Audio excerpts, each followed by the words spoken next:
How old does your body feel when you rise from a chair? Not the number on your ID, but the feeling in your knees, the breath in your lungs, the quiet balance in your spine as you stand. That's the kind of age we're talking about today. Not the calendar kind, but the lived kind. The kind your legs, your heart, and your brain remember with every step you take. It's possible to be 70 and move like someone younger, not because of a miracle, but because of small, consistent decisions, habits that tell your body, I'm still here, I still care. Imagine your body like an old elevator in a bustling building. It's carried weight for decades. It's seen thousands of ups and downs, but if someone checks its cables each day, oils the pulleys, and treats it with respect, it doesn't break. It lasts. It serves. It may groan a little louder than it once did, but it still rises. That's what this conversation is about. Daily maintenance. Not dramatic change, not chasing youth, but protecting the incredible machinery you still have, with care, with rhythm, with presence. There is a kind of youth that doesn't belong to the young. It belongs to those who keep showing up, to their breath, to their body, to their future. And science, too, speaks this language of daily resilience. In studies from Harvard, from Mayo Clinic, from the work of doctors like Peter Attia, there's a simple truth repeated again and again. The way you move, eat, and recover after 60 isn't just about how you feel now. It's about how your body will serve you at 80. Will you still be able to lift a grandchild, get off the floor, walk uphill under the open sky? That depends. Not on how you were born, but on how you live now. So no, we won't be promising the impossible. We won't be telling you that you can erase time or undo every pain. What we will offer is this: clear-eyed truth about what the body needs after 60. Gentle, realistic habits that you can start in the morning without equipment or noise. A way to honor your body not by wishing it were younger, but by treating it like it still matters. Because it does. In the next moments, we'll walk through the quiet traps that weaken your legs, the tiny habits that rebuild your balance, the meals that speak to your muscles, and the breathing rituals that calm the storm inside your nervous system.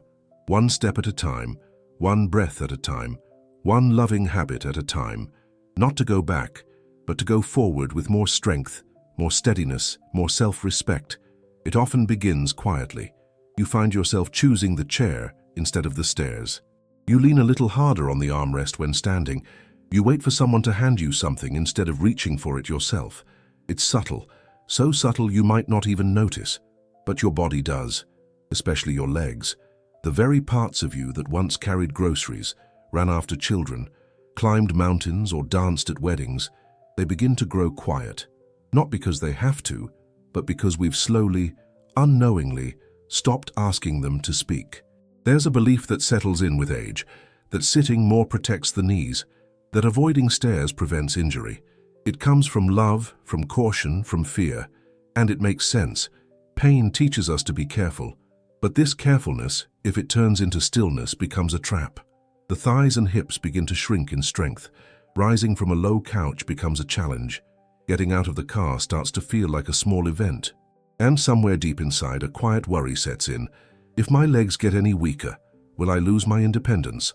What the science shows is deeply human. The strength of your legs, your thighs, your hips, is one of the most powerful predictors of how you'll live in the decades to come.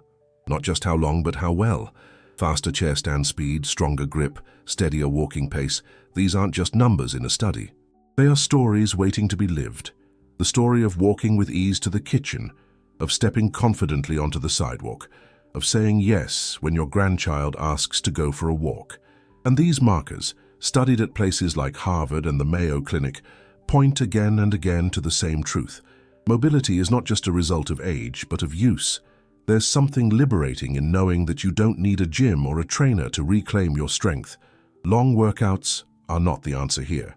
Instead, it's the small deliberate moments throughout the day, the act of standing up slowly and fully, without rushing or using your arms too quickly, that awakens the muscle fibers we most often lose as we age. These are the fibers that help you catch yourself when you trip, the ones that steady you when the world around you shifts. If you were to spend just 5 minutes twice a day renewing this relationship with your legs, what might shift? Perhaps you would begin with a sturdy chair. Sit down, stand up, 5 to 10 times. Slowly, with awareness. Then later, repeat. Maybe you walk a few extra steps to find a staircase and gently go up and down, holding the rail, listening to your knees, honoring your breath, not to punish, not to test, but to remind your body that it's still needed, still trusted, still powerful. And if this sounds small, remember the house, the one that stood for decades, the one with strong pillars. Your legs are those pillars. Every time you stand and sit with purpose, you are not just moving, you are adding a new layer of strength to the foundation of your future. You are telling your body, we are not done. You are pouring quiet concrete into the columns that hold you up. And with every repetition, the house becomes more stable. Not just today, but for the storms to come. There's a moment many people remember, though they don't always speak about it. It's that quiet shift from walking freely through a room to subtly brushing a hand along the wall. Not because of pain, but for just in case. A chair becomes a comfort, not for sitting, but for something to touch when turning too quickly. Hallways feel narrower, crowds more chaotic, and somewhere in the body a message begins to whisper, stay close to the familiar, stay safe. This is how balance leaves, not all at once, but gently, as if stepping backward through the door. It leaves through hesitation, through caution, through the growing fear of what one wrong step could mean. And that fear is not imaginary, it is real and earned. Falls can take more than our footing, they can take our freedom. But there's something else that is also real, the chance to teach the body how to trust itself again. Balance is not a single skill, it is a symphony. The inner ear feels movement, the eyes sense position, the feet and joints report back to the brain like loyal messengers. When they work together, you move through the world with quiet grace. But when these signals grow weak from lack of use, the body begins to guess, and guessing creates instability. And yet, the solution is not to seek perfect safety. It is to gently, lovingly, invite the body to remember its balance. The surprising truth is that avoiding all challenge, only walking on flat floors, never turning your head while moving, always holding tight to something, can slowly steal the body's ability to recover. But safe, soft moments of mild instability, done with awareness near support, can wake the system up. Picture standing barefoot by the kitchen counter, your feet side by side, your hand resting lightly, not gripping. You shift your weight from one leg to the other, slowly, not performing, just listening. Then perhaps you place one foot slightly ahead of the other in a gentle line. The body notices, adjusts, responds. Maybe your head turns slightly left, right. The ears, eyes, and ankles begin to whisper to one another again, quietly, with purpose. There's an old test used in clinics. Walk down a hallway while turning your head gently from side to side. Many who try it veer, hesitate, or tighten their shoulders. It reveals how much we rely on stillness to feel stable. But the more we reintroduce this soft movement, the more we begin to reclaim our confidence in motion. Confidence in the grocery store aisle, in the uneven parking lot, on the gravel path that leads to the garden. This is not about avoiding falls. It is about remembering how to recover, how to stand, how to walk again without listening for the sound of the wall. It's about restoring a kind of invisible rhythm between body and brain. A rhythm that says, I know where I am. I know how to move through this world. And even if it's only for a few seconds each day, those seconds begin to build a new story, a steadier one, a safer one where the fear no longer leads. There's a quiet pattern that begins to show up with age, so familiar that few even question it. The day starts light, a bit of tea or coffee, maybe a small slice of toast or a handful of something easy. Lunch is often quick, something small, not always satisfying. And then comes evening, the real meal of the day. The plate is fuller, the body more tired, and digestion feels slower than it once did. This rhythm may feel gentle, but over time, it starves the muscles of what they need most, when they need it most. After 60, the body begins to speak a different language. It repairs slower, absorbs nutrients differently, and needs more direct support to keep its strength. Muscles, in particular, begin to request more attention. They don't ask with loud pain or stiffness, but with subtle signals. A weaker grip, a slower rise from the sofa, more fatigue after short walks. And often these signs are not from overuse, but from being underfed. Not in calories, but in the building blocks that keep muscles alive. Protein, timing, and care. Studies from places like Harvard and the Mayo Clinic have shown something simple but powerful, that protein, spread throughout the day, not hoarded in the evening, offers the greatest support to aging muscles. It's not about eating more, it's about eating wiser. Not more food, but more purpose. A message to the body at the right time that says, I want you strong, I still need you. There's something beautifully counterintuitive here. While many believe the largest meal of the day should come at night, the truth is that the first substantial meal holds the most power. After a night of fasting, the body is listening. It's open. And when it receives those 20 to 30 grams of protein early in the day, it responds, not with bulk but with preservation, with resilience. It begins the quiet work of holding on to what matters. This doesn't mean complicated diets or strict regimens. It means simple, nourishing choices that honor the reality of appetite and ease. Scrambled eggs with soft spinach and a spoonful of yogurt, oatmeal with nuts and a bit of Greek yogurt stirred in, a bowl of warm soup at midday with lentils and soft vegetables, a slice of chicken or tofu. In the evening, perhaps a lighter plate, baked fish, a few beans, gently cooked greens. Each plate becomes a quiet vote for strength, for tomorrow, for ease in movement and steadiness in the face of illness. And for those whose appetite has changed, who find meals smaller or less frequent, there are still ways to offer the body what it needs. A spoonful of soft cheese into mashed potatoes, a bit of powdered milk stirred into soup, yogurt added to fruit. It's not about quantity, it's about quality and timing. The body listens, and it remembers. Think of your muscles as faithful workers. They've carried you through decades. They've climbed stairs, lifted boxes, hugged those you love. But like any worker, they cannot thrive on leftovers. They need steady support. Not a feast at the end of the day, but recognition throughout. Every well-timed meal, every protein-rich bite is like saying thank you. It's like placing tools in the hands of those workers and saying, you still matter, I'm still counting on you. And in return they stay. They show up. They carry you forward. There is a kind of tiredness that sleep cannot touch. It lingers not in the muscles but in the nerves, in the silent hum of tension carried across the day. For many over 60, this kind of fatigue becomes the backdrop of life. It's not loud, it's not dramatic, but it's always there. Worry over health, finances, family, loneliness, the weight of past decisions and future unknowns. And through it all, the body remains on alert, ready, braced, never quite safe enough to truly rest. This constant readiness is something the nervous system learns like a habit, and habits, when repeated long enough, become identity. The body begins to believe that it must stay guarded, even in stillness. And so the inflammation lingers. The sleep stays shallow. The joints ache with a kind of restlessness that medicine alone cannot soothe. There is no shame in this.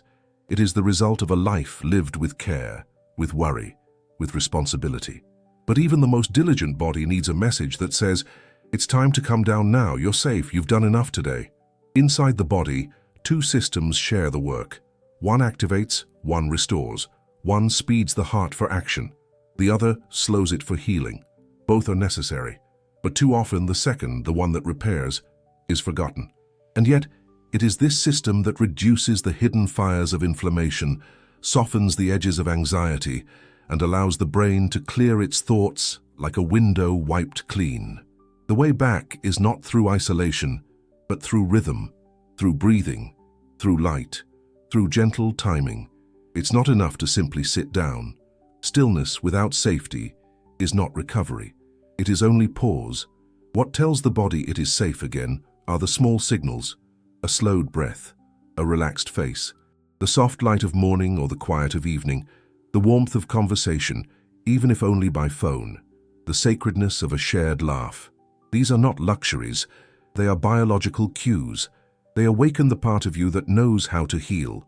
Some have found that in just 6 minutes, their body begins to shift, sitting with both feet on the ground, one hand on the chest, one on the belly, breathing in for 4 counts, exhaling slowly for 6, repeating gently. No pressure, no performance. Just breath, rising and falling like waves. Then after the breath, letting the eyes rest on something still, a window, a leaf, the soft end of the day. And finally, remembering, 3 small things that went right. A warm cup, a moment of connection, something you did well no matter how small. This is not a cure, it is not magic, it is a message. One the body understands. The day is ending. You are safe now. Repair can begin. In time, something shifts. The pain at night softens. The mornings arrive with less resistance, and the mind, once tangled in thought, begins to find its rhythm again. There is a story told quietly in the life of a 65-year-old man. He once fell asleep with the television humming, the weight of the day still pressed into his chest. He woke each morning stiff, irritated, unsure why rest never came. But then, he began to close the screens earlier. He breathed, he reflected. He called his daughter some evenings just to hear her voice. Nothing drastic, nothing dramatic. But something changed. The tension began to lift. His steps felt lighter. His patience returned, not just for others but for himself. In this story, and perhaps in your own, lies a truth. Calm is not a luxury of the young. It is the right of the living. The nervous system, like a garden, remembers how to bloom when given water, space, and gentle attention. And when it blooms, the rest of the body follows.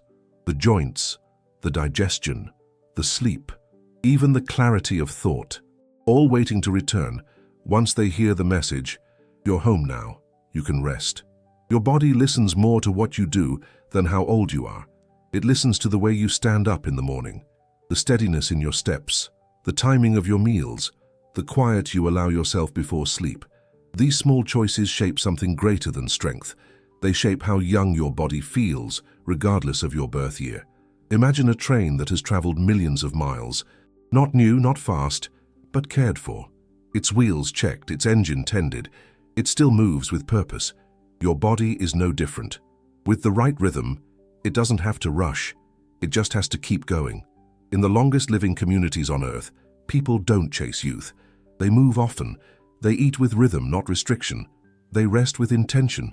Their bodies stay useful because they are used, not punished, not ignored, simply included in daily life. And so it begins with small things. Strength in your legs when you rise. Balance you trust when the ground is uneven. A meal that feeds your muscles, not just your hunger. A breath that tells your body the day is ending and it's safe to rest. You are not trying to be young again. You are building something more durable. A body that works with you. A mind that feels clearer. A self that feels steady. Not because everything is easy, but because you've chosen habits that respect what you still are.